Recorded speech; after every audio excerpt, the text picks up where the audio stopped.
This cadaver will be used for educational purposes of teaching extraction techniques.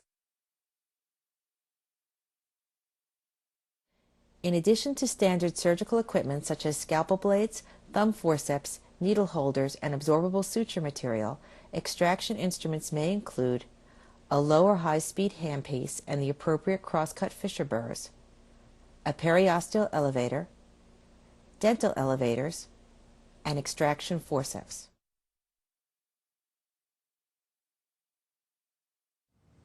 In extracting the upper fourth premolar, we realize it's a 3-rooted tooth, so in addition to making the flap, we're going to have to section the tooth to make 3 single-rooted segments.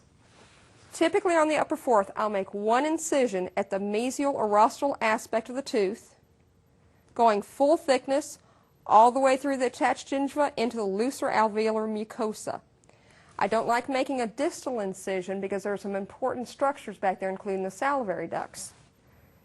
Next, I take my periosteal elevator, the molt number 4, and start to elevate my flap, full thickness, scraping the flap and even the periosteum off the underlying alveolar bone. When you get to the distal aspect of the flap, be a little more careful so you don't cut through the flap, but still elevate it well.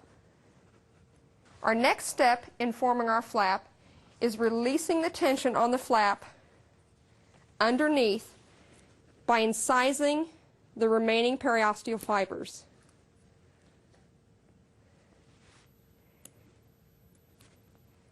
This will help release the flap, so when you get ready to suture, there will be no tension on our suture site.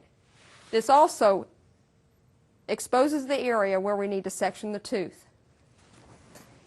In addition, on the upper fourth premolar, you need to gently come and elevate the soft tissue from the palatal aspect of the tooth with your periosteal elevator.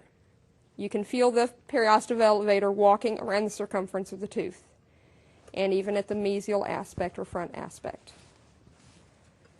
Next, we're going to take our high-speed handpiece with a cross-cut fissure burr, and I like exposing the area of the furcation, even removing a little bit more of the bone right at the furcation itself, the space between the roots. Then with a gentle touch, I'll cut the tooth from the furcation through the crown,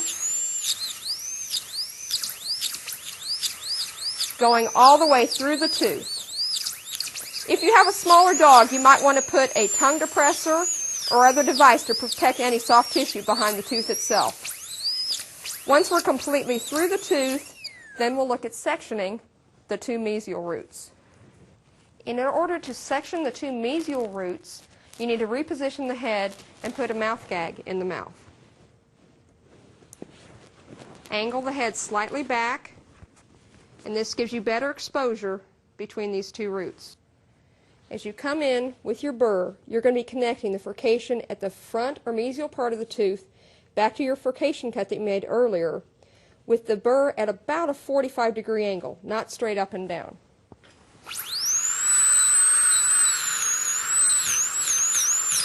It is important to get all the way through this furcation, and sometimes it's difficult to tell when you are completely through.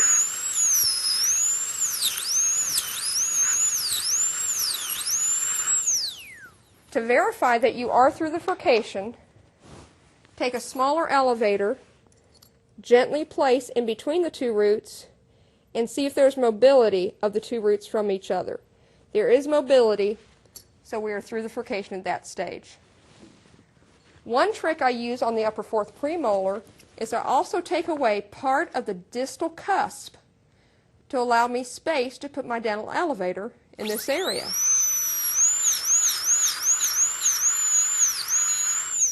You're extracting the tooth anyway, and this will give room for your dental elevator so you can proceed with your elevation. These are sharpened instruments, so always control them well so you don't slip into the tissues above the tooth. Now I can place my elevator in between the distal root and the molar behind it, rotate until I feel some pressure, and I sit there and hold to fatigue the periodontal ligament.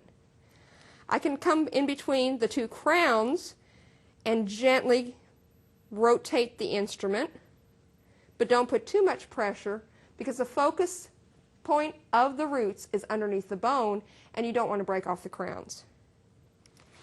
Come back in between the distal root and the first molar, twist and hold. You can come down the root itself in between bone and alveolar, the alveolar bone and the tooth, or come in between the crowns again for a little snap, and sometimes we have a broken root.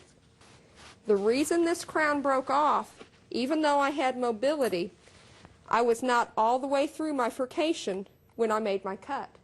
And that's a very common occurrence with these teeth. So let's go ahead and rectify that. With my burr, I'm going to come here and take out a little bit more bone to show where my root is. And I'm going to make sure that I am all the way through the distal root, the palatal root, and the buccal root. By taking out a little bit more bone, now I'll be able to place my elevators and continue with elevation.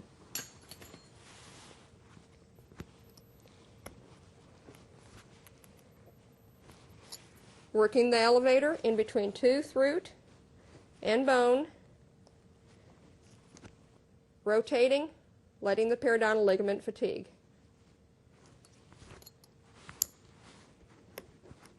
If you have to take out more bone later on, you can take out a little bit more bone, but I do like to preserve as much bone as I possibly can for the strength of the jaw.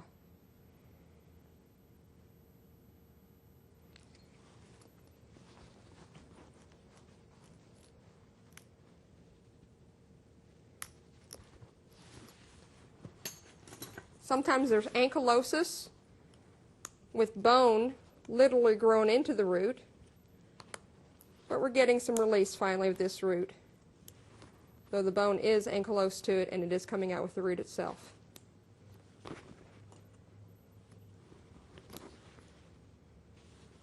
There's one root there.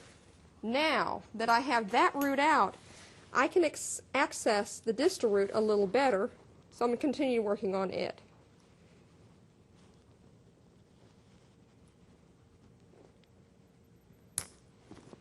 A little bit of tooth just came off. I'm going to look at this ridge of bone here in front of this root, take out a little bit more bone to release where that root is lying.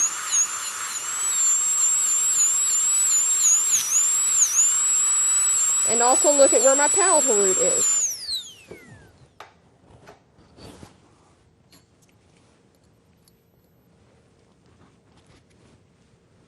A little bit of elevation there.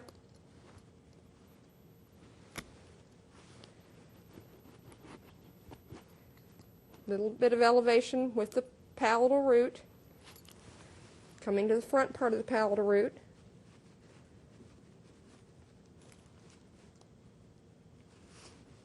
With extensive extractions, there are times you'll even want to stop and sharpen your dental elevators if you feel them becoming dull.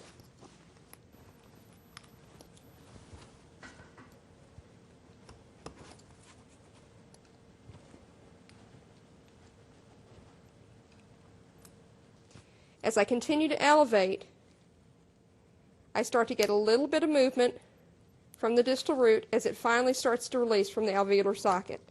Again with this root, I think we've had some ankylosis of the bone, and we're going to get some of the alveolar bone with the tooth. On my palatal root, I also start to elevate at the mesial aspect and at the distal aspect until we get it loose. Continue with the distal root.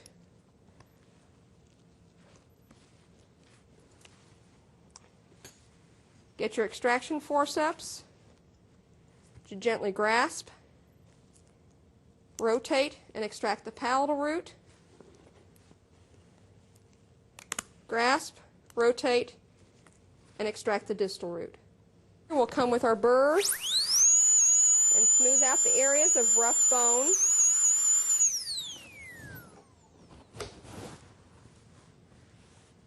Gently curette out any areas of debris or inflammation.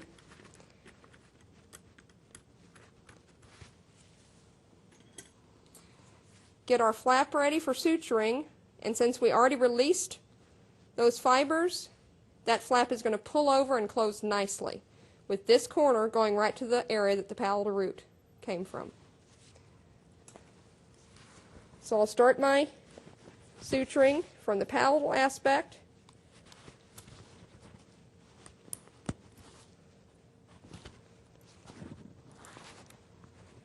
Connect it to the front part of my flap.